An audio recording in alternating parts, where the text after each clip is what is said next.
Hello students, this is S R. Welcome to my YouTube channel. आज हम लोग जो पेपर पहली शिफ्ट का हुआ था उसको डिस्क्राइब करने जा रहे हैं, जिसमें पहले इंग्लिश के पोर्शन को शुरू करते हैं। ज़्यादा टाइम आपका वेस्ट नहीं करेंगे, सीधा पेपर को स्टार्ट करते हैं। आपको पूरा 100% बिल्कुल करेक्ट सोल्यूशन देने की कोशिश करेंगे, तो आप जुड़ जाइए और अपने जो भी डाउट्स आपके हों उनको क्लियर कर लीजिए। ठीक है, आपका पहला क्वेश्चन इंग्लिश से, पहले पैसेज को ही कर लेते हैं। पैसेज है इंडिया इज मार्क्ड, पहला है पैसेज को ही देख लेते हैं। India is marked by a diversity of physical features such as mountains, plateaus, plains, coast and islands. अगर हम इंडिया की बात करें तो इसको डाइवर्सिटी इसके अंदर है। सिर्फ हम लोग डाइवर्सिटी लैंग्वेज की बात नहीं करते हैं, पीपल की बात नहीं करते हैं, कास्ट एंड क्रीड की नहीं करते हैं। यहां पर जियोग्राफिकल डाइवर्सिटी की बात की गई है कि यहां पर माउंटेन्स भी आपको मिलेंगे। प्लेट्यूस मतलब होता है एक ऐसा पठार जो ऊपर जाके थोड़ा सा समतल हो जाता है, उसको कहते हैं। ठीक है, प्लेन्स आपको पता है मैदान होते हैं, कोस्ट आपके जो भी समुद्र किनारे होते हैं उनको कहते हैं, और आइलैंड जो द्वीप होते हैं। भारत में बहुत सारे द्वीप भी आपको भी पता होगा, अंडमान निकोबार। आगे है स्टैंडिंग एज सेंटिनेल्स। सेंटिनेल्स का मतलब होता है, ये यहां पर वर्ड यूज किया गया है सेंटिनेल्स। इसका मतलब होता है जो एक प्रहरी की तरह हमारे देश की सुरक्षा करते हैं, एज अ सोल्जर। ठीक है, तो क्या दिया, standing as sentinels in the north are the lofty snow capped Himalayas. जो नॉर्थ की अगर हम बात करें, उत्तर की बात करें, तो आपको बड़ी बड़ी बर्फ से लदी चोटियां आपको मिलेंगी, किसकी, हिमालय की। आगे देखें, हिम धन आलय है ना, हिम प्लस आलय means the abode of snow. Abode means होता है रहने का स्थान। तो हिमालय का अगर संधि विच्छेद जो हिंदी में हम लोग बचपन से करते आ रहे हैं कि बर्फ का घर। चलिए आगे बढ़ते हैं। The Himalayan mountains are divided into 3 main parallel ranges. अगर हम हिमालय के रेंजेस की बात करें, श्रेणियों की बात करें, तो मुख्यतः वो 3 तरह से डिवाइड की गई है। आपने ज्योग्राफी में अच्छी तरह से पढ़ रखा होगा, बस वही इसको यहां पर उठाकर रख दिया गया। क्या कहा गया उनको, दी नॉर्थन मोस्ट, जो सबसे उत्तरी वाली है। मतलब हिमालय के अगर हम नेपाल साइड में चले जाएं, जो सबसे उत्तरी सिरा है उसको क्या बोला जाता है, ग्रेट हिमालय या हिमाद्री बोला जाता है। क्या बोलते हैं, हिमाद्री। आप अच्छी तरह जानते हैं कि ज्यादातर जो सबसे ऊंचा सिरा होता है वो यही होता है, थर्ड वाला। ठीक है, आगे बात करते हैं। जो भी सबसे ऊंची चोटियां होती है वे इसी पे स्थित होती हैं। The world's highest peaks are located in this range. जो विश्व की सबसे ऊंची चोटियां हैं वो इसी रेंज पर स्थित है। मिडिल हिमालय, अगर हम बीच के हिमालय की बात करें, हिमालय और Himachal lies to the south of Himadri. Himadri के साउथ में, साउथ मतलब क्या हो गया, ये अगर नेपाल साइड में ये है और ये ऊंची ऊंची चोटियां हैं। अब इसके अगर हम दक्षिण में जाएंगे, क्योंकि इस तरह से अगर हम भारत को अज्यूम करते हैं तो ये हमारा कौन सा सिरा है, दक्षिण है ना। यहां पर डायरेक्शन की बात है नीचे क्वेश्चन में, इसलिए थोड़ा समझ लीजिए।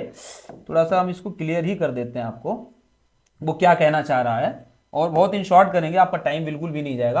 अगर हम इंडिया को बनाए तो इस तरह से कुछ बनेगा। ये बात कर रहा था वो जो हिमाद्री की बात कर रहा था, यानी जो अदर साइड में है, नेपाल साइड में है, तो वो सबसे ऊंची चोटियां हैं, जहां पर सबसे विश्व की ऊंची चोटियां हैं। उसके बीच की बात है तो ये किसको, हिमांचल, जहां पर वो क्षेत्र आते हैं जो ज्यादातर कैसे प्रदेश हैं, टूरिस्ट प्लेस हैं, वो सब यहां पर आते हैं। तो वो ये कहना चाह रहा है इसके वो किधर हो जाएंगे, तो दक्षिण इधर अगर है तो ये साउथर्न वाली जो हिमाद्री है, इसकी बात, इसके ये किधर हो जाएंगे, दक्षिण में हो जाएंगे। ठीक है, आगे बढ़िए।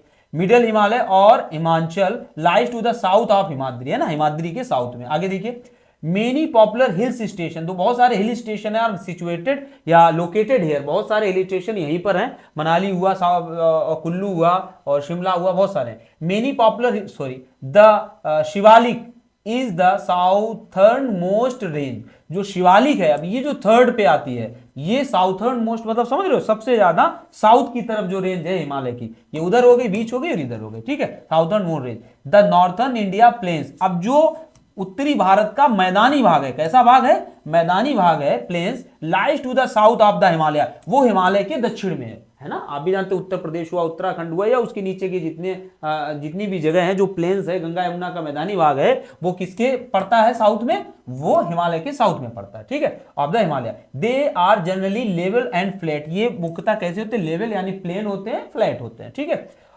आगे देखिए, flat, these are formed by alluvial deposits. ये किसके द्वारा बने होते हैं, एलुवियल डिपोजिट्स का मतलब होता है जब नदियां उपजाऊ मिट्टी, कंकड़, बजरी, पत्थर को बहाकर ले आती हैं तो वो इसको और ज्यादा ढो नहीं पाती हैं और इन्हीं मैदानी भाग में उसको छोड़ देती हैं, तो बहुत ही उपजाऊ कंकड़, बजरी और या जो मिट्टी होती है उसको बोला जाता है एलुवियल डिपोजिट्स, यानी जो फर्टाइल भूमि होती है। ठीक है, laid down by the rivers, किसके द्वारा छोड़ी जाती है, नदियों के द्वारा छोड़ी जाती है। द इंडस नदी, the Ganga, the Brahmaputra and their tributaries, और जो उसकी सहायक नदियां हैं, गंगा यमुना ब्रह्मपुत्र, इनकी जो सहायक नदियां हैं उनके द्वारा भी ये मिट्टी छोड़ी जाती है। These rivers plains provide fertile and land for cultivation. ये नदियां जो मैदानी भाग है उसको एक उपजाऊ मिट्टी प्रोवाइड कराती है, फर्टाइल लैंड प्रोवाइड कराती है, किसके लिए? कल्टीवेशन के लिए। आगे बढ़ते हैं। That is the reason for high concentration of population in these plains. यही कारण है कि बहुत सारा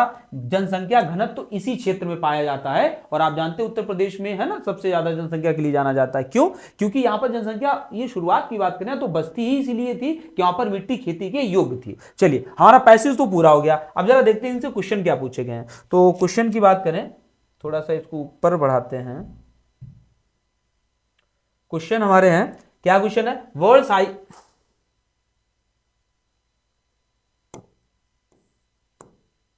world's highest peaks are located in the,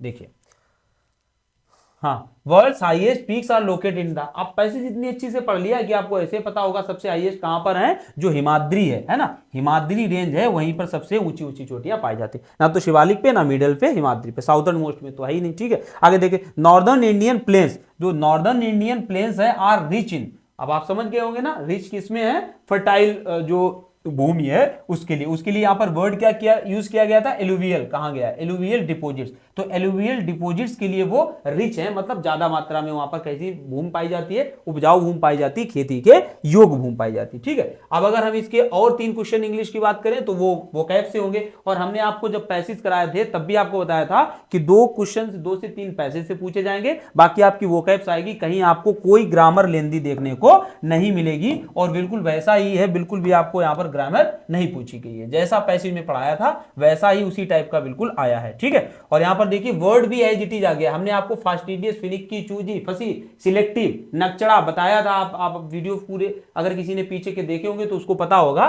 कि वर्ड ही हमने आपको बताया था कि नक्चड़ा व्यक्ति होता है जो हर वक्त में बहुत ज्यादा तुनक मिजाजी करता है, ऐसे व्यक्ति के लिए यूज किया जाता है। और इसका हमें क्या बताना है? एंटोनिम बताना है। तो एंटोनिम के लिए अगर हम बात करें तो इसका हो जाएगा यहां पर केयरलेस, लापरवाह है। बहुत ज्यादा नक्चड़ा मतलब हर चीज में डाउट कर रहा है और बहुत ज्यादा चीजों को देख सुन के कर रहा है ना, नीम में से निकाल रहा है। लेकिन जो केयरलेस है उसको कोई परवाह नहीं है, आप कैसा भी कीजिए, उसको कोई लेना। केयरफुल होगा नहीं। इंडिस्क्रीट होता है, जो इम्पोलाइट होता है, असभ्य होता है, उसको इंडिस्क्रीट कहते हैं। थॉटलेस का मतलब जो विचारहीन है, विचारहीन से कोई लेना देना इसका है नहीं। केयरलेस। ठीक है, आगे देखते हैं। Put the correct form of verb. यहां पर वर्ब की हमें करेक्ट फॉर्म लिखनी है। क्या हो जाएगा? I am the person who is to be blame. मैं ही वो इंसान हूं जिसे दोष दिया जाना चाहिए। Who is to be blamed, जिसको दोष दिया जाएगा। तो हु के बाद इज आ जाएगा। ठीक है, आगे देखते हैं। Which of the following spelling is incorrect. अगर हम स्पेलिंग की बात करें तो एमेच्योर शौकिया की सही है। जर्नी यात्रा होती है। बेनिफिशियरी जो किसी का लाभ जो लेता है। एनिवर्सरी की स्पेलिंग ही नहीं होती। एनिवर्सरी में क्या होता है? ANNIR और SARY होता है एनिवर्सरी की। ठीक है, तो इस तरह से इसकी स्पेलिंग डी हो जाएगा, इसका ऑप्शन जो गलत है। हमारे इंग्लिश पोर्शन के 5 क्वेश्चन हो गए हैं। अब हम लोग चलते हैं रीजनिंग पे। चलिए, रीजनिंग यहीं पर दी है तो इसी को पहले खत्म कर लेते हैं, रीजनिंग को ही। ठीक है, चलिए क्या दिखाता है? पहला ही क्वेश्चन है, एक निश्चित कूट भाषा में अगर @ को प्लस दर्शाया जाता है और इस वाले प्लस को माइनस में दिखाया जाता है और अल्फा को भाग के रूप में दिखाया जाता है, थीटा को x गुणे के रूप में दिखाया जाता है, तो ये जो दिया गया है एक इक्वेशन टाइप का उन्होंने बनाया है, इसका अर्थ क्या निकलेगा? जरा इसको हम दोबारा से लिखे दे रहे हैं। क्या है? 89, 100 और ये अल्फा है कितना? 100 ही है ना, 100। ठीक है, और इसके बाद 5 थीटा 4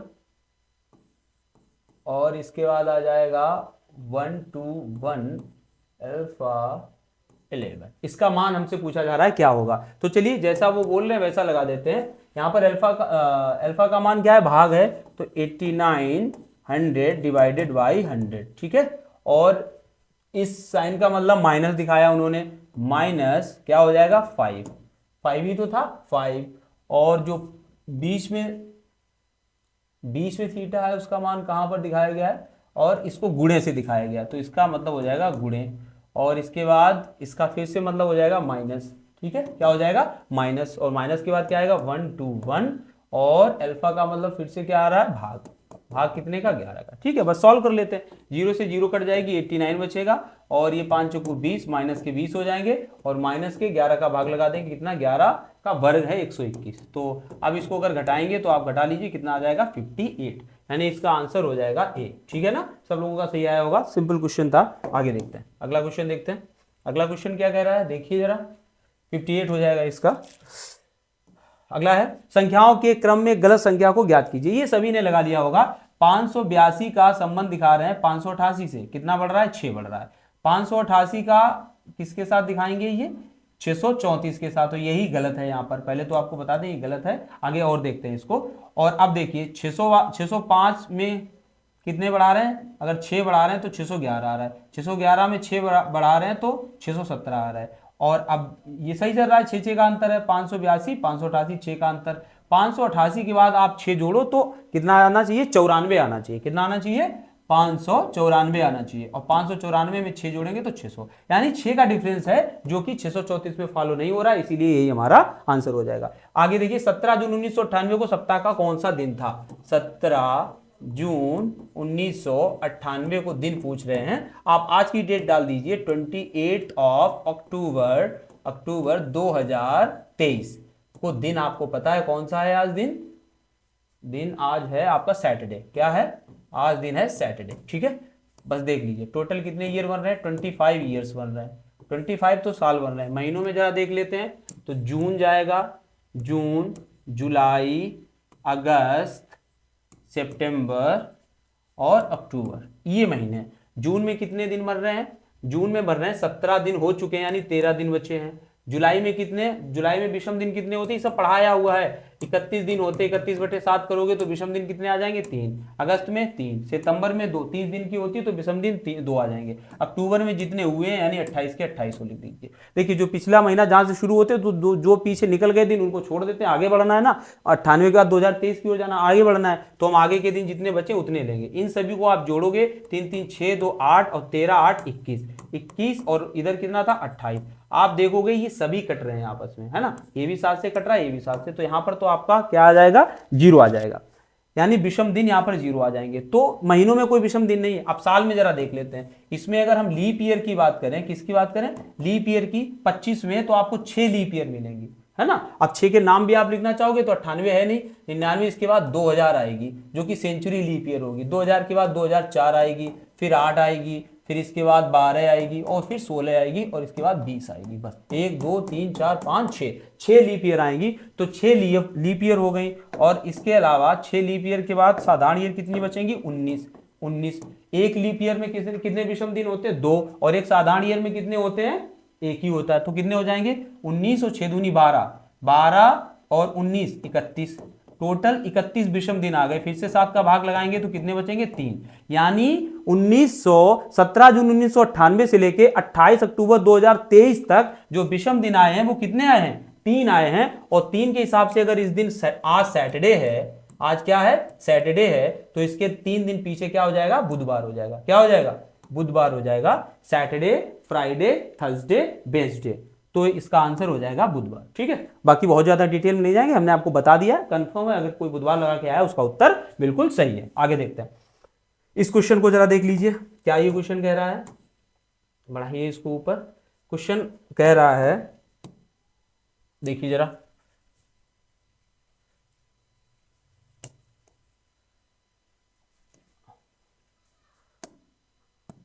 क्वेश्चन है हमारा a प्लस बी का अर्थ है a b की मां है। देखिए इसमें पहले ही आपको बता दें d सही है, लेकिन इसको हम प्रूव करके आपको दिखाई दे रहे हैं क्यों d सही है। ऊपर दिया है p माइनस m और प्लस n के बाद क्या दिया है इंटू q। ठीक है, अब ये क्यों सही है वो देख लेते हैं। क्या कह रहा है a प्लस बी का अर्थ है a b की मां है। a प्लस बी का, अच्छा माइनस वाला देखिए, a माइनस बी का अर्थ है कि a is brother of b। a minus B का अर्थ है a b का भाई है, तो यहां पर p क्या हो जाएगा भाई हो जाएगा, और किसका m का। ठीक है, ये क्लियर है। और एक साइन ऐसे हमने आपको पढ़ाया था ब्लड रिलेशन, अगर सही से देखा होगा तो p भाई है किसका m का, जहां पर 0 होता है महिला के लिए और हम त्रिभुज यूज करते हैं पुरुष के लिए। ठीक है, और एक समान अगर पीढ़ी के हैं तो उनको आमने सामने यूज करते हैं। ठीक है, आगे देखिए, आगे क्या कह रहा है m प्लस n दिखा रहा है, कितना यहां पर m plus n। m plus का मतलब क्या था, अगर a प्लस बी का अर्थ क्या था, a b की माँ है, तो m माँ है n की, m माँ है तो गोले में कर दें, और किसकी, n की, तो n को नीचे कर दें, एक पीढ़ी ऊपर है, और n के बारे में पता नहीं है, बस ये पता है कि n की माँ कौन है, m। माँ को तो सर्कल में कर देंगे क्योंकि क्या है, महिला है। अब हमारा दो रिलेशन आ गए, तीसरा बचा है n और q का। n q इंटू में है, इंटू में क्या बता रहा था, अगर ये देखिए यहां पर आगे है, ये a गुणे b का अर्थ है a b की बहन है, a गुणे b का अर्थ है a b की बहन है, तो n गुणे q का अर्थ है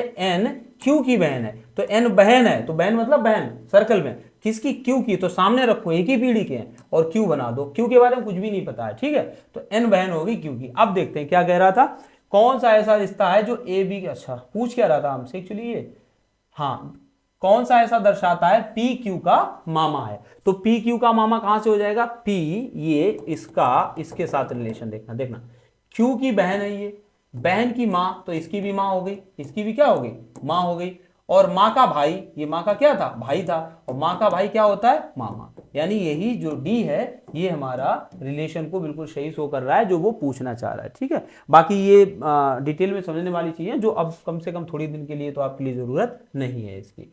और सब हो गए इसमें, ये भी हो गया। अगला देखते हैं, अगला है ये देखिए निष्कर्ष वाला, देखिए क्या कह रहा था, सभी डंडे बंदूकें हैं, जितने भी डंडे हैं, जितने भी डंडे हैं वो सब क्या हैं, बंदूकें हैं, वो सभी बंदूकें हैं, ठीक है। आगे देखते हैं, कुछ नावें डंडे नहीं हैं, कुछ जो नावें हैं वो डंडे नहीं है, कुछ नावें डंडे नहीं है, तो हमने बना दिया उसको अलग, उसका तो रिलेशन किसी के साथ हम दिखा भी नहीं सकते। आगे देखते हैं निष्कर्ष क्या निकला, सभी बंदूकें नावें हैं, जितनी भी बंदूकें हैं वो सब नावें हैं, बिल्कुल नहीं, कहीं से भी ये रिजल्ट हमारे सामने आ ही नहीं रहा है कि सभी बंदूकें हैं वो नावें। अगला देखिए, कुछ नावें बंदूकें नहीं है, कुछ नावें, ये जो अलग बनाया हमने, बंदूकें नहीं है। जब बंदूकों के साथ कोई रिश्ता ही नहीं दिखाया गया है किसी प्रकार का, तो हम ना तो सभी के लिए इसको यूज कर सकते हैं ना कुछ के लिए यूज कर सकते हैं। तो कुछ नावें बंदूकें नहीं है, एक्चुअल में क्या दिखाया गया था, नावें को किसके साथ दिखाया गया था, कुछ नावें डंडे नहीं है, नावे का रिलेशन केवल इसके साथ दिखाया गया था, वो भी क्या, निगेटिव में, कुछ नावें डंडे नहीं है, तो हमने नहीं बनाया, नावों के साथ डंडों का कोई रिलेशन है ही नहीं।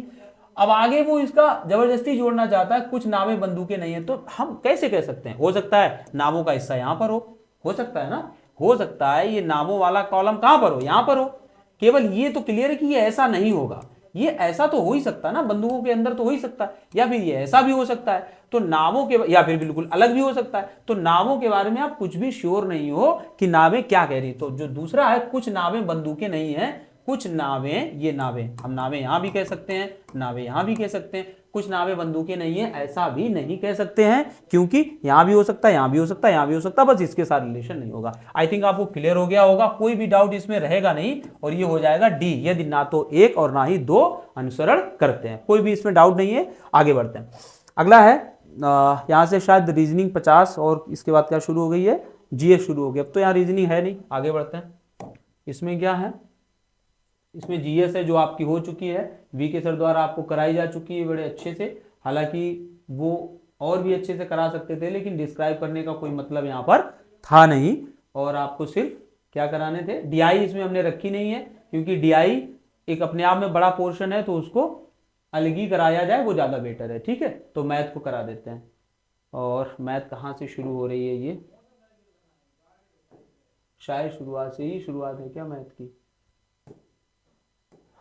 मैथ कहाँ पे आ रही है भाई, कितने क्वेश्चन नंबर से है मैथ, मैथ मैथ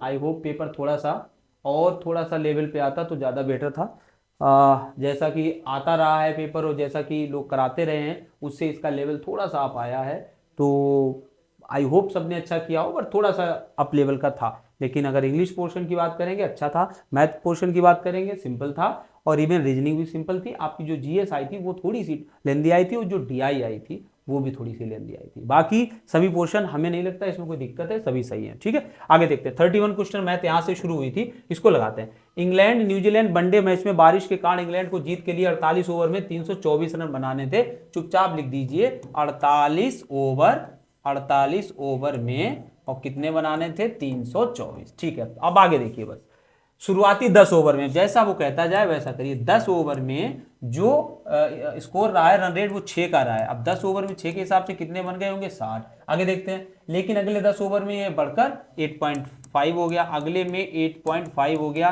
तो 85 रन बने होंगे। आगे देखिए, लेकिन अच्छा हो गया, इसके बाद अगले 10 ओवर में ये 5.5 हो गया, अगले 10 ओवर में ये कितना हो गया? 5.5, यानी 55 रन बने होंगे। और अगले 10 ओवर में ये 7 पर पहुंच गया, अगले 10 ओवर में ये क्या हो गया? 7 पर पहुंच गया, 70। ये मिडिल क्रम है, ठीक है। हम यहाँ पर टोटल अगर हम इसके मार्क ये देखेंगे कितने बन रहे हैं, 5 5 10 की 0 और 8 6 14, 14 5 19, 19 7 26 और 1 27, 270 रन उनके बन चुके हैं। कितने ओवर में बन चुके हैं? 40 ओवर में। 40 ओवर में 270 रन बन चुके हैं। बचे कितने हैं? जरा इनका डिफरेंस निकालिए। तो डिफरेंस निकल के आपको आ जाएगा 30 54 का। कितने का? 54 का, 54 का आ जाएगा। लेकिन अब बचे कितने? 48 में 40 हो चुके हैं, तो कितने बचे? 8 ओवर बचे। 8 का भाग लगा दीजिए। जब 54 में 8 का भाग लगाएंगे तो कितना आ जाएगा? 8 छंग 48 और 48 6 बचा 60, पॉइंट लगा दीजिए 60, 8 7 56, 40 8 5 40, यानी 6.75 का उनको औसत लगा के चलना पड़ेगा, रन रेट लेके चलना पड़ेगा, तब जाके वो इस मैच को जीत पाएंगे, यानी 6.75 इसका उत्तर हो जाएगा। ठीक है, आई थिंक किसी का ये गलत नहीं हुआ होगा, इतना सिंपल था ये क्वेश्चन। औसत का क्वेश्चन इतना सिंपल पूछा गया। चलिए अगला देखते हैं। अगला क्वेश्चन है, हाँ ये भिन्न से अधिक आरोही अवरोही हमने आपको बताया था कि किस तरह से आप लगा सकते हो, या तो डेसिमल के हिसाब से लगा लीजिए या अंश या हर को समान करके लगा लीजिए। इसको अंश या हर को समान करोगे तो थोड़ा सा टफ बैठेगा। आप डेसिमल यहाँ देख लीजिए क्या था, 5/8 था। अगली भिन्न क्या है? 9/13 है। अगली क्या है? 11/17। 3 ही भिन्न है क्या? 4 नहीं है? 1 2 3, 1 2 3, 3 ही है। चलो देखते हैं। आप इसको डेसिमल में निकाल लीजिए, कितना? 0.50 हो जाएगा। 8 6 48 और 2 20, 8 दूनी 16। ठीक है, इसका देखिए कितना आएगा? 13.78। कितना बचा? 78, यानी कि 12, 120, सही है ना? 120 और 13 8 104, 13 8 104, 0.68। इसको देखिए जरा, इसका कितना बनेगा जाके? 17.0, 17 बना 17 छंगा 102, कितना बचा? 110 में 8 80, 17 पना 85 तो होगा नहीं, 17 चकू 68, यही है ना? सही है। 0.110 हुआ, 17 छंगा 102, 8 80, 17 चकू 68, 17 पना 85। ठीक, तो अब यहां से एक क्रम बन गया है। क्या कौन सा क्रम चाहिए था इनको? अवरोही क्रम चाहिए। तो सबसे बड़ा पहले, सबसे बड़ा कौन सा? ये है। तो 9/13 बड़ा है। उसके बाद कौन सा आता है? ये 11/17। उसके बाद कौन सा आता है? 5/8। तो 9/13 कहां पर है? 9/13, 11/17 और 5/8। बिल्कुल सही है, जिस भी बच्चे का ये है बिल्कुल सही उसने किया। अगला देखिए, अगला हो जाएगा। क्या क्वेश्चन था इसमें? हमें सिंप्लीफाई करना था इसको, और थोड़ा सा कैलकुलेटिव ये बना दिया है इस क्वेश्चन को, बाकी है कुछ नहीं उसमें। क्या था? दिया था, जो पहले दिया था 0.081 डिवाइडेड बाई 0.0064 था, मल्टीप्लाई बाई 484 है। कितना है? 484 है। 0.484 है, और इसको डिवाइडेड बाई है 6.25, मल्टीप्लाई बाई कितने का है? 2.5 है, और डिवाइडेड बाई कितना है? 221.1। ठीक है, सिंपल कर लेते हैं। वैसे भी वो आराम से उनका वर्गमूल लिया जा सकता है, सिर्फ इस संख्या को छोड़कर। तो अगर हम यहाँ पर देखेंगे 4 अंक पे दशमलव है, 3 अंक पे, हमने आपको सिंप्लीफिकेशन कराया था तो बताया भी था। आप दशमलव हटा दीजिए, मतलब क्या हुआ? ऊपर 810/64 है ना? ये जीरो का कोई मतलब नहीं है, गुणे। ये यहाँ पर देखिए 3 अंक, यहाँ 2 अंक, तो एक जीरो बढ़ा दीजिए, तो कितना हो जाएगा? 484/625 और एक जीरो और गुणे, ऊपर से बराबर अंक पे दशमलव है तो 25/211। ठीक, अब आप इसको सिंप्लीफाई करिए। 0 से 0 कट गया, ठीक है। इस 25 से 25 बार 625 कट गया, ठीक है। और अब इनके बरमूली ले लीजिए। ऊपर आएगा 9 में गुणे 484, 22 का होता है, 25 तो कट ही गया। नीचे आइए 64, 8 का होता है, 25 का 5 होता है, और एक बरमूल नीचे चलेगा 211 का, जिसका वर्गमूल अगर आप निकालोगे, ऊपर का गुणा आएगा 9 18 की 8, 198 आएगा, 9 18 19, नीचे 8 5 40, 40 में गुणे 14.52, इसका वर्गमूल लमसम में इतना आएगा। जब इसको आप कैलकुलेट करोगे तो आपके सामने आंसर आ जाएगा 0.34। कितना आ जाएगा? 0.34, और यही आंसर हो जाएगा बी। तो आपके सामने है ये सोल्यूशन, उसका कोई डाउट नहीं है, आराम से बिल्कुल सही है, आप इसको क्लियर कर सकते हैं। ठीक है, अगला हमारे सामने क्वेश्चन क्या था, इसको हटाइए, नेक्स्ट क्वेश्चन देखिए। नेक्स्ट क्वेश्चन है, क्वेश्चन दिया था 8 की पावर -1 घातांक से -9 की पावर -1 और डिवाइडेड बाई है ये, डिवाइडेड बाय 4 की पावर -1 और -9 की पावर -1 की पावर भी शायद -1 है। ठीक है, चलिए इसको देख लेते हैं, क्या कर सकते हैं, 1/8 -1/9 -1 था इसका, -1 है, ठीक, -1 भाग 1/4 -1/9 की पावर -1, इसको देख लीजिए, 9 × 9 8 × 8 मतलब 1/72, सही है ना, -1 भाग इसकी देखिए 9 × 9 4 × 4 5/9 कर सकते हैं ना, की पावर -1, इसको सही कर लीजिए, तो ये हो जाएगा 72, और इसको अंदर अगर हम अभी भागी बना रहने दीजिए, अगर इसको 9/5 कर सकते हैं, कितना कर सकते हैं, 9/5 कर सकते हैं ना, उल्टा कर दें, ये माइनस प्लस में हो जाएगा, तो 9/5 हो जाएगा। अब क्या हो जाएगा, 72/9/5 करेंगे तो 9 तो नीचे रहेगा, 5 ऊपर चला जाएगा, 9 8 72 8 5 40, तो हमारा उत्तर कितना आ जाएगा,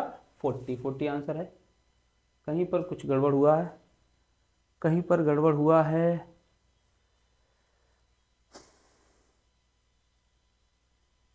हाँ नचोक 36 आएगा, ये गड़बड़ यहीं पर है, कुछ वैसा नहीं है, ये कितना आ जाएगा 36, इसको लिख देते हैं, ये है ना 9 नचोक 36 और 9 5 5 ऊपर 36 नीचे। अब फिर से यहाँ पर भी वही कीजिए, 36 ये हो जाएगा, 5 नीचे हो जाएगा, तो नीचे कितना रहेगा 36, तो 36 दूना 72 और 5 दूनी 10, उत्तर कितना आ जाएगा इसका 10 उत्तर आ जाएगा। ठीक है, तो कैलकुलेशन था। आगे देखिए, अब अगला सवाल है, ये मैथ का ही है, तो इसको और लगा लेते हैं, जरा इसको इधर शिफ्ट कर लेते हैं हम लोग। क्वेश्चन क्या था, क्वेश्चन देखिए, क्वेश्चन है दिव्या, सही है ना, 34-35, दिव्या अपने मासिक वेतन का 24% भोजन पर 15% अपने बच्चों पर खर्च कर देती है। देखिए कोई चीज अगर 100% है और इस तरह से ये खर्च हो जाता है और इधर कुछ उसका शेष बचता है, बात को समझिए, अच्छा क्वेश्चन है, परसेंटेज से, और जो शेष वाले प्रतिशत हैं वो आप हमारे, अगर मैराथन आपने देखा होगा तो हमने प्रतिशत के शेष वाले क्वेश्चन कराए थे, जिसमें शेष बचता चला जाता है और बाद में कितना रह जाता है। ठीक है, चलिए, दिव्या अपने मासिक वेतन का 24% भोजन पर 15% बच्चों की शिक्षा पर खर्च करती है, तो 24 कितना 39% वो खर्च कर देती है, तो बचता कितना होगा 61%। आगे देखिए, शेष वेतन, यानी शेष वेतन कौन सा 61 वाला, शेष वेतन में वो 25% भोजन पर और 20% परिवहन पर, मतलब कितना 45% वो फिर से खर्च कर देती है, कितने परसेंट, 25% भोजन पर 20% परिवहन पर खर्च करती है। अब उसके पास 10,736 है, क्या 10,736, हाँ 10,736, देखिए फिर से इसमें से भी खर्च कर दिया उसने, हम इसको भी, ये अपने आप में कितना है 100 है, इसमें हम 45 वो खर्च कर रही है, तो कितना बच रहा होगा 55% बच रहा होगा। आप ये ना सोचिए कि 61 में 45 वो 55 कैसे हो गया, हम 61 को पूरा मान के चल रहे हैं 100, और इसमें 45 वो खर्च कर दे रही है किसमें, मनोरंजन और परिवहन पर, तो 55 ही तो बच रहा होगा, यही बचने वाला, जरा देख लीजिए कितना है, 10,736 है, ये अपने आप में कौन सा है बताइए, 55 वाला, 55 वाला मतलब ये शेष वाला। अब अगर हम 55 वाले के बाद सीधा 100 वाला निकालें तो क्या निकल के आएगा, आप अच्छी तरह जानते हैं, ये नहीं निकल के आएगा, ये 61 निकल के आएगा, है ना, 55 वाला दिया है, 61 वाला निकालना है। अब जब 61 वाला निकल आएगा तो ये कोई भी चीज आएगी तो ये आई ना, अब ये आई और हमें क्या चाहिए 100%, तो यानी कि ये 61 वाला है और हमें ये चाहिए ना, यही वो पूछ रहा है दिव्या का मासिक वेतन कितना, और सीधा 100 वाला निकालो, एक बार और बूढ़े 100 का कर दो। ये चीज जिसको ना समझ में आई हो तो उसको फिर से समझ लीजिए, 100 में 39 खर्च कर रहा था, छोड़ दो उसको, 61 वो बचा रहा था, बचे में भी क्या 45 खर्च कर रहा था। अब आप ये तो नहीं कह सकते हो सर 61 का 45% निकालो, है ना, ये तो फिर फालतू का कैलकुलेशन करना हो जाएगा, या 61 का 55% निकालो, कोई मतलब नहीं बनेगा। तो हम ये कह रहे हैं ना, ये जो 61 है इसको भूल जाओ कि ये 61 है, आप ये देखो जो भी यहाँ पर शेष बचा है इसको क्या मान के चलिए, जो शेष बचा है, तो शेष का 45 खर्च कर रहा है और 55 वो क्या हो रहा है बच रहा है, तो और रुपए में वो कितना बच रहा है 10,736, तो 10,736 55 वाला है, 55 वाली राशि अगर इतनी है तो 100 वाली कितनी होगी, तो क्या आ जाएगा बताओ, ये आ जाएगा ना 100 वाला। अब ये अपने आप में था कितना 61, तो 61 वाला दिया है और हम अब इसको तो कोई मतलब है ही नहीं ना, इससे मतलब है तो 100 वाला निकालना। अब रेस्ट ऑफ दी जो बचा है वो कैलकुलेशन आप इसको कर लीजिए। तो जाहिर सी बात है राशियां 11 से कटनी चाहिए, 11 पचे 55, 11 कटिए, 11 99 और कितना बचा 8, 83, 7 77, 6 66, 11 छंगा 66, ठीक है। 61 से अगर इसको काटेंगे तो ये भी कटेगा 61 से काटिए, 61 एकम 61 कितना बचा 36 बचा, 366 हुआ, 6 बार जाएगा ये, कितनी बार जाएगा 16, और 5 से इसको भी काट दीजिए, 5 कितनी बार जाएगा 20 बार। ऊपर देखिए ये 16 बचा गुणे ये 20 बचा, और क्या ये 100 पूरा बचा हुआ है, 100 पूरा बचा हुआ है। इनको आप गुणा करोगे 16 दूनी 32 यानी 32, और ये टोटल आ जाएगा 1000, तो हमारा आंसर हो जाएगा 32,000। तो जिसने भी इसका आंसर ए किया है वो बिल्कुल सही किया है, 32,000 आंसर आएगा, ठीक है। चलिए आगे देखते हैं। आगे मैथ शायद पूरी हो गई है, तो रीजनिंग, मैथ और इंग्लिश 3 पोर्शन हमारे हो चुके हैं, और आपको अब जीएस के सर आएंगे, जीएस के पोर्शन करा देंगे। डीआई को हमने पहले ही बताया, डीआई को हमने उसको यहाँ से सेपरेट कर दिया है क्योंकि अपने आप में लेंदी पोर्शन था, और इसमें अगर करते तो ये बहुत बड़ा वीडियो हो जाता। कम से कम इसको पहले आपको प्रोवाइड करा दें, इसके बाद डीआई पे देखते हैं और उसको कायदे से उसको लगाते हैं, ठीक है। तो चलिए अब आप जीएस पढ़िए, वीके सर द्वारा काफ़ी अच्छे से आपको बताएंगे, उसमें कोई भी डाउटलेस क्वेश्चन आपका रहेगा नहीं, लगभग सभी डाउट फ्री हो जाएंगे। चलिए, थैंक यू फॉर वॉचिंग। नमस्कार दोस्तों, आज हम लोग पैट एग्ज़ाम जो मॉर्निंग टाइम जो फर्स्ट शिफ्ट का एग्ज़ाम, फर्स्ट शिफ्ट में जो एग्ज़ाम पेपर हुआ है उस पेपर में जीएस पोर्शन को डिस्कस करेंगे। आइए हम लोग देखते हैं फर्स्ट प्रश्न को, जो पैट एग्ज़ाम में आए हुए प्रश्न है आपके। आइए देखते हैं। शिवाजी की मृत्यु के बाद मराठा राज्य में प्रभावी शक्ति चित्पावन ब्राह्मणों के एक परिवार के पास थी, जिन्होंने शिवाजी के उत्तराधिकारियों को पेशवा के रूप में सेवा दी। कौन सा शहर मराठा साम्राज्य की राजधानी बन गया? तो आंसर होगा दोस्तों इसमें पूना। आइए नेक्स्ट प्रश्न की बात करते हैं। महावीर स्वामी को जिन के नाम से, दोस्तों यहां पर जो महावीर स्वामी के लिए जिन शब्द प्रयोग किया गया है, उस जिन शब्द का क्या अर्थ है दोस्तों? तो यहां पर आपका जो अर्थ होगा विजेता होगा। आइए नेक्स्ट प्रश्न की बात करते हैं। नेक्स्ट प्रश्न है आपका, जैसा कि अशोक के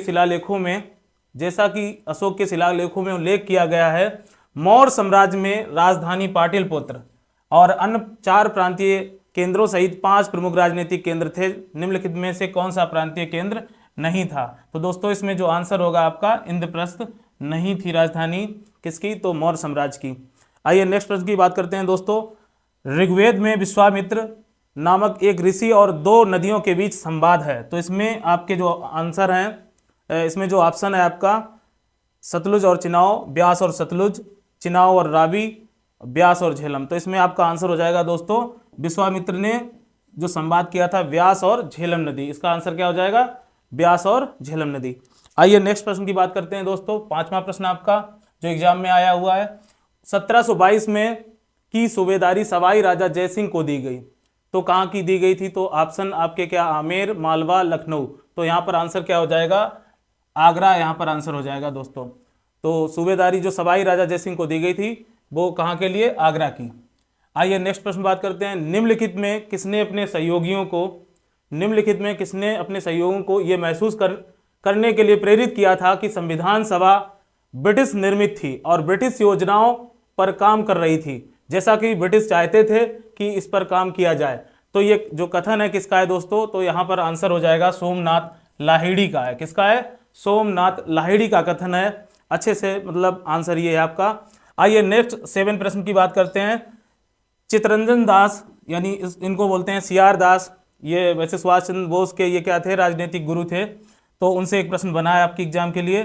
चित्तरंजन दास और मोतीलाल नेहरू ने परिषद राजनीति में वापसी पर बहस करने के लिए कांग्रेस के भीतर निम्नलिखित में से किस राजनीतिक दल का गठन किया था? तो आपको दोस्तों इसमें पता होगा कि इसमें स्वराज पार्टी का गठन किया गया था। बड़े अच्छे से पता होगा, जो कांग्रेस के भीतर एक पार्टी का गठन किया गया था वो कौन थी? स्वराज पार्टी थी आपकी। आइए अब नेक्स्ट प्रश्नों की बात करते हैं।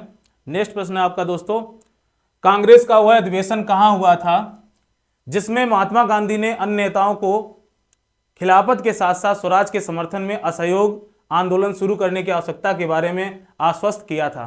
तो ये जो अधिवेशन हुआ था दोस्तों, ये कलकत्ता में हुआ था। ये आपका राइट आंसर है सी।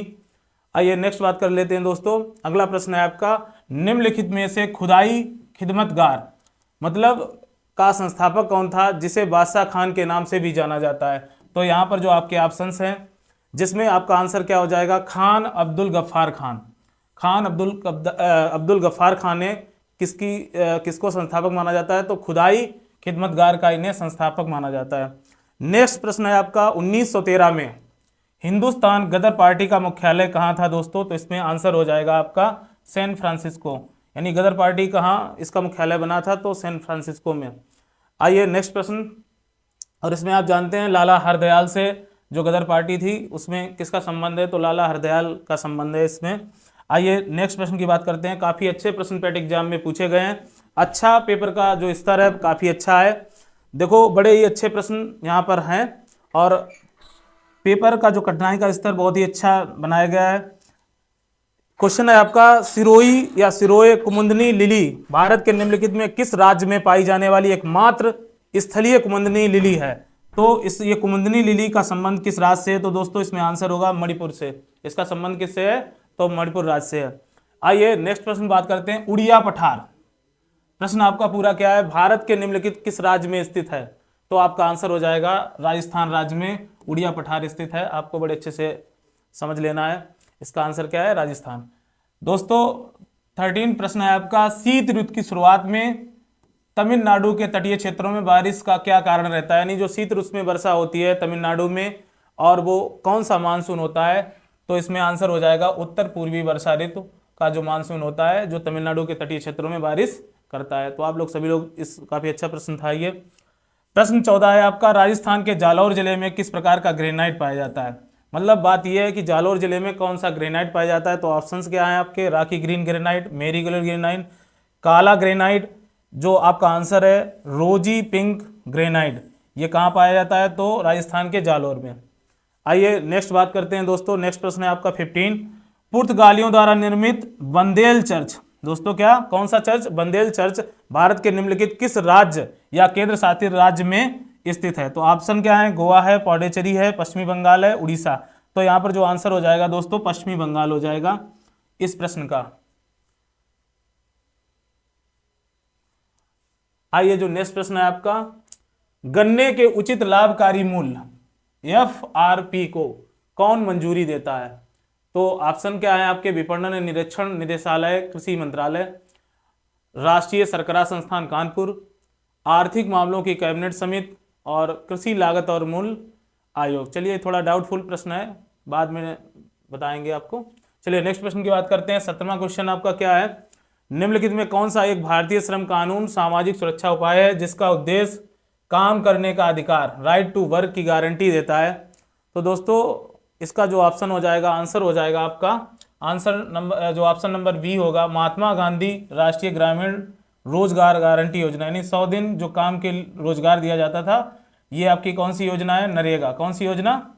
नरेगा योजना। तो इसमें आंसर आपका बी है, महात्मा गांधी राष्ट्रीय ग्रामीण रोजगार गारंटी अधिनियम।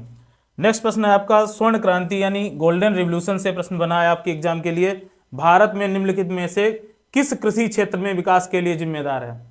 तो इसमें ऑप्शन है बागवानी के लिए, आलू के लिए, पेट्रोलियम उत्पादन के लिए, तिलहन के लिए। तो ऑप्शन क्या हो जाएगा दोस्तों? बागवानी। इसमें ऑप्शन जो आपका आंसर होगा वो क्या है? बागवानी है। आइए नेक्स्ट प्रश्न की बात कर लेते हैं। नेक्स्ट प्रश्न है, बीमा विनियामक एवं राष्ट्रीय प्राधिकरण का मुख्यालय कहाँ स्थित है? नई दिल्ली में, चेन्नई में, मुंबई में या हैदराबाद में? तो आपका आंसर होगा डी, हैदराबाद में। कहाँ पर है? तो हैदराबाद में है। आइए नेक्स्ट प्रश्न की बात करते हैं। ये 20 नंबर क्वेश्चन है, निम्नलिखित में से कौन सा डिपॉजिटरी संस्थान का एक प्रकार नहीं है? नाबार्ड, ऋण संघ और वाणिज्यिक बैंक, कमर्शियल बैंक, क्रेडिट या कोऑपरेटिव बैंक। तो इसमें थोड़ा डाउटफुल लग रहा है, चलिए नेक्स्ट बताएंगे इसका आंसर क्या है। अभी छोड़ देते हैं थोड़ी देर के लिए। 21 जो क्वेश्चन है आपका दोस्तों, भारतीय स्वतंत्रता अधिनियम 1947 पारित होने के साथ साथ भारत एक अधिराज्य बन गया और अधिराज्य विधानमंडल ने भारत सरकार अधिनियम 1935 की किस धारा के प्रावधानों के तहत 1947 से 1949 तक कानून बनाए? तो ये धारा इसमें क्या है? 100। जो आंसर होगा आपका धारा 100 के तहत। नेक्स्ट प्रश्न है आपका दोस्तों 22। एक व्यक्ति जो संसद का सदस्य नहीं है, अगर कोई व्यक्ति संसद का सदस्य नहीं है, उसे राष्ट्रपति द्वारा अधिकतम कितने महीनों के लिए मंत्री के रूप में नियुक्त किया जा सकता है? बड़ा प्यारा प्रश्न पूछा गया एग्जाम में, तो इसमें आंसर हो जाएगा 6 महीने। कितना हो जाएगा दोस्तों? 6 महीने के लिए बनाया जा सकता है यदि वो संसद का क्या नहीं है? सदस्य नहीं है। आइए नेक्स्ट प्रश्न की बात करते हैं। नेक्स्ट प्रश्न है 23 आपका, उस उच्च न्यायालय का नाम बताइए जिसका क्षेत्राधिकार अंडमान निकोबार द्वीप समूह के केंद्र शासित प्रदेश के अंतर्गत है। तो इसमें दोस्तों आपका हो जाएगा कलकत्ता हाई कोर्ट या कलकत्ता उच्च न्यायालय, ऑप्शन ए हो जाएगा आंसर। तो नेक्स्ट 24 क्वेश्चन की बात कर लें। पंचायती राज संस्थाओं के अस्तित्व के लिए भारत की संसद द्वारा 73वां एवं 74वां संवैधानिक संशोधन कब पारित किया गया? तो इसमें जो ऑप्शन हो जाएगा आपका आंसर क्या हो जाएगा? दिसंबर 1992। क्या हो जाएगा आंसर? दिसंबर 1992। काफ़ी अच्छा प्रश्न एग्जाम के लिए है जो पूछा गया आपके पेट एग्जाम में, तो अच्छा स्तर था कहा जा सकता है। बहुत ही बढ़िया प्रश्न पूछे गए, लेकिन कठिन प्रश्न है, इसको बड़े अच्छे से समझा जा सकता है। काफ़ी अच्छे कठिन प्रश्नों का संयोग देखने को मिला पेट एग्जाम में। 25 प्रश्न क्या है? वर्ष 1928 में मोतीलाल नेहरू समिति द्वारा निम्नलिखित में कौन सा अधिनियम एवं विधेयक प्रस्तावित किया गया?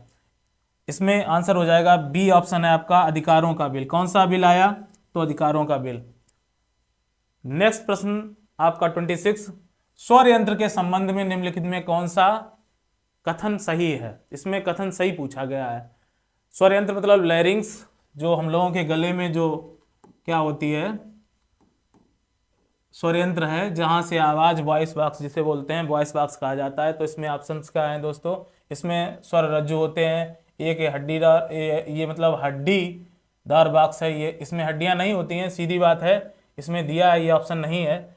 The prevent the inventing pathogen in the trachea, ये भी ऑप्शन नहीं है। तो यहाँ पर ऑप्शन जो आंसर हो जाएगा दोस्तों डी है। और डी में क्या लिखा है? ये उपास्थि से बना एक अंग है, ये कार्टिलेज का बना होता है, ये बात अच्छे से जानिए, और ग्रसनी को श्वास नली से जोड़ता है। तो इसका ये आंसर सही है आपका। और इसमें डी मतलब ऑप्शन क्या सही है? डी। आइए बात करते हैं मिल्क ऑफ मैग्नीशिया। साइंस से काफ़ी अच्छे प्रश्न पूछे गए, स्तरीय प्रश्न थे। मिल्क ऑफ मैग्नीशिया किस प्रकार का कोलाइड है, यानी किस प्रकार का कोलाइड है? तो ये आपका क्या है? सॉल है। इसमें आंसर हो जाएगा सॉल, बी ऑप्शन है के साथ आप जा सकते हैं, बी ऑप्शन इसमें सही है मिल्क ऑफ मैग्नीशिया में। आइए नेक्स्ट बात करते हैं। निम्नलिखित में से कौन सा कार्बनिक यौगिक मानव शरीर में प्रोटोप्लाज्म को जमा देता है? जो आपकी कोशिकाओं के अंदर प्रोटोप्लाज्म में जीव द्रव्य है, तो जीव द्रव्य को जमाने के लिए कौन सा पदार्थ यूज किया जाता है? तो यहाँ पर जो आंसर हो जाएगा दोस्तों मेथेनॉल। क्या हो जाएगा? मेथेनॉल। आइए अगला प्रश्न क्या है? निम्नलिखित में से कौन सा आंतरिक सौर मंडल में स्थित एकमात्र भवनाग्रह है? तो यहाँ पर जो आंसर है वो आपका बी ऑप्शन है, सेरेस। किसको? सेरेस। और आप जानते हो कि जो सौरमंडल से अभी एक जो ग्रह की श्रेणी से हटाया गया वो कौन सा है? प्लूटो। कौन सा है? प्लेटो। लेकिन इसमें आंसर क्या हो जाएगा? B, Ceres. कौन सा आंसर हो जाएगा? सेरेस।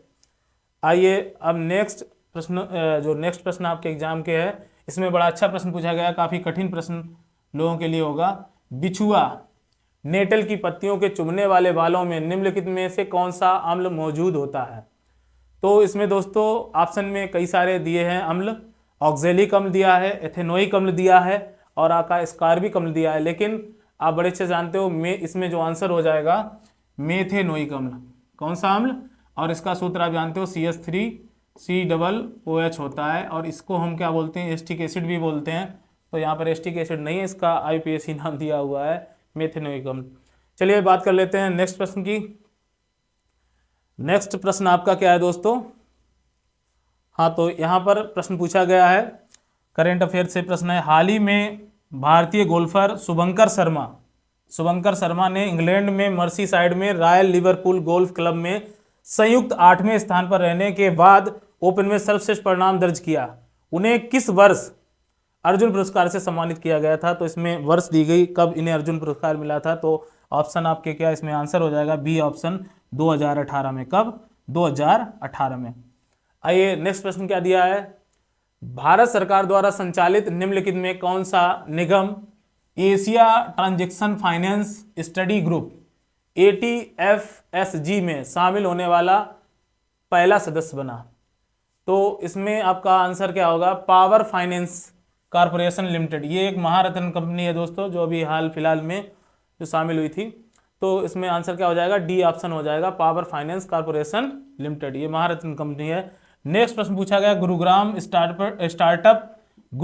स्टार्टअप 20 के समापन समारोह के दौरान भारत ने आधिकारिक तौर पर 2024 के लिए निम्नलिखित में किस देश को मसाल सौंपी। तो इसमें आपका आंसर हो जाएगा सी, ब्राजील को। किसको, ब्राजील को। नेक्स्ट प्रश्न क्या है, भारत के मुख्य न्यायाधीश CJI DYV चंद्रचूड़ द्वारा कौन सा पोर्टल लॉन्च किया गया, जो अधिवक्ताओं, वादियों, नागरिकों भारत के सर्वोच्च न्यायालय में प्रवेश के लिए QR कोड आधारित है, पास का अनुरोध करने की अनुमति देता है। तो इसमें कौन सा हो जाएगा, सुस्वागतम। आंसर हो जाएगा बी ऑप्शन। कौन सा ऑप्शन, बी ऑप्शन हो जाएगा, सुस्वागतम। आइए नेक्स्ट प्रश्न देख लेते हैं।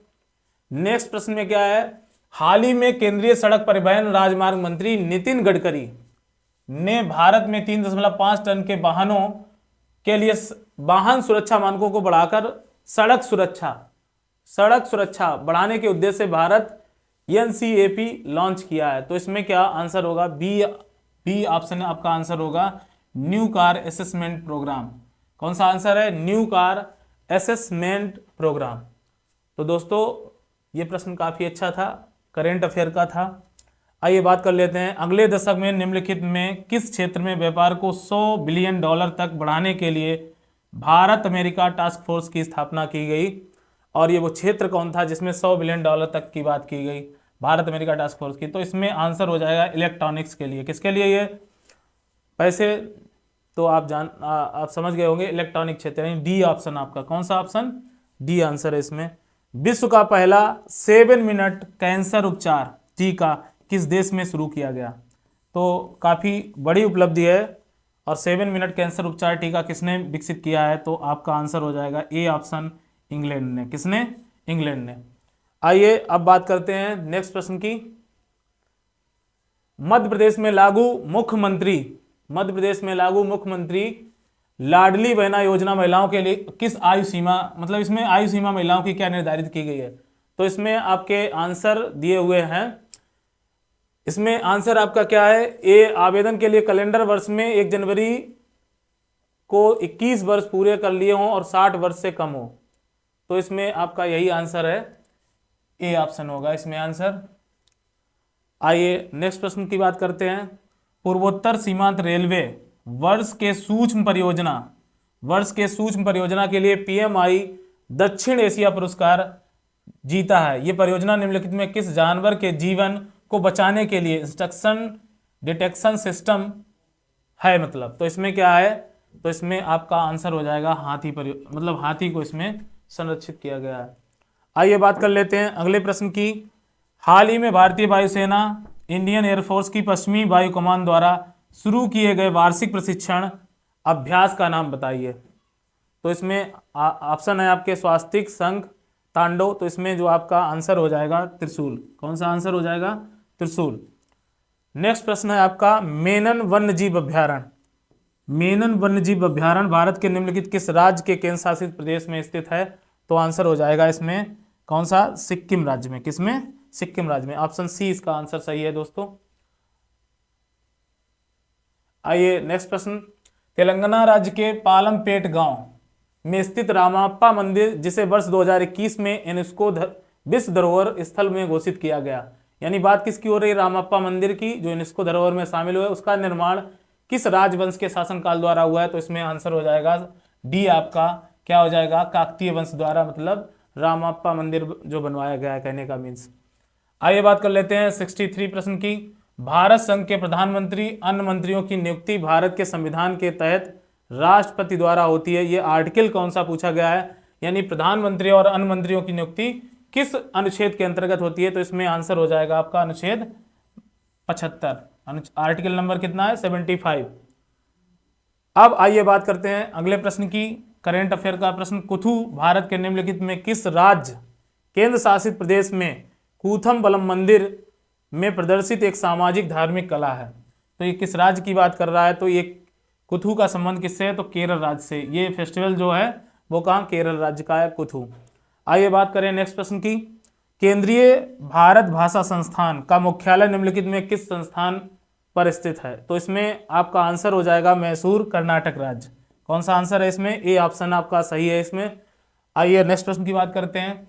रासायनिक हथियारों का निषेध संगठन ओपीसीबी में कितने सदस्य राष्ट्र हैं? यानी इसमें पूछा गया है रासायनिक हथियारों निषेध संगठन जो है उसमें कितने कुल देश शामिल हैं? तो इसमें 193 देश। कितने हैं? तो डी ऑप्शन आपका यहाँ पर सही है, 193 देश हैं। कितने हैं कुल? 193। नेक्स्ट प्रश्न है आपका, निम्नलिखित में कौन सा मालदीव की आधिकारिक भाषा है? तो इसमें कई ऑप्शन दिए हैं, दारी है, जोंगखा है मलयालम, और देवही। तो इसमें जो आंसर होगा, लोगों ने मोस्टली मलयालम किया है लेकिन यहाँ पर आंसर देवही है। कौन सा? देवही। और ये किससे रिलेटेड है? तो मालदीव की आधिकारिक भाषा है। कौन सी भाषा है? मालदीव की। नेक्स्ट, पुला निम्नलिखित में से किस देश की राष्ट्रीय मुद्रा है? तो इसमें आपका ऑप्शन ए सही है, बोत्सवाना देश की ये क्या है? ये राष्ट्रीय मुद्रा है। क्या है? राष्ट्रीय मुद्रा है। किसकी? बोत्सवाना की, पुला। नेक्स्ट प्रश्न है, पेरुंगदाई कोंगुवेलियर द्वारा लिखित महाकाव्य एक कृति है। ये भारत के निम्नलिखित में से किस साहित्य से संबंधित है? तो ये दोस्तों आपके तमिल साहित्य से संबंधित है। ऑप्शन 20 में सही है आपका आंसर। और नेक्स्ट प्रश्न आपका है, भारत सरकार द्वारा 1967 में निम्नलिखित में से किस वीरता पुरस्कार का नाम बदलकर सौर चक्र कर दिया गया है? तो इसमें आपके ऑप्शंस हैं अशोक चक्र वर्ग थर्ड, यानी जो आपका अशोक चक्र वर्ग थर्ड है ये किसमें इसका नाम चेंज होकर क्या सौर चक्र का नाम बदलकर अशोक चक्र वर्ग थर्ड रखा गया है इसका।